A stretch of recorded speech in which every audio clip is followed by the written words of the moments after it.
Subscribe to our channel and press the bell icon for the latest updates.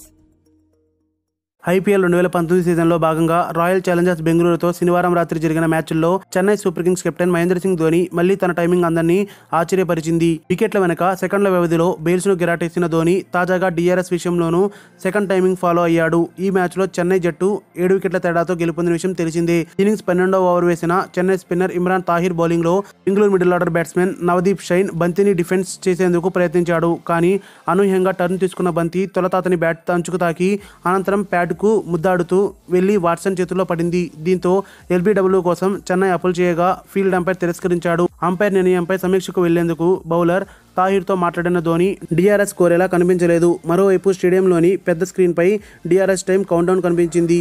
సెకండ్లలోపే DRS అడగాలనేది ICC నిబంధన. దీంతో చెన్నై డిఆర్ఎస్కి వెళ్లేలా కనిపించలేదు. కానీ ఆఖరి సెకండ్లో ధోని అనూహ్యంగా డిఆర్ఎస్ అడిగి అందరినీ ఆశ్చర్యపరిచాడు. అప్పటి వరకు ధోనిని గమనిస్తూ వచ్చిన ఫీల్డ్ అంపైర్ ఇక చూపు మార్చాలనుకుంటున్న దశలో ధోని అతనికి షాక్ ఇచ్చాడు. రిప్లైలో బంతి బ్యాట్కు తాకి స్లిప్లో నేరుగా షేన్ వాట్సన్ చేతుల్లోకి వెళ్లినట్లు కనిపించడంతో అంపైర్ తన నిర్ణయాన్ని మార్చుకుని షైన్ని అవుట్గా ప్రకటించారు. మరిన్ని అప్డేట్స్ కోసం మన ఛానల్ని సబ్స్క్రైబ్ చేయండి.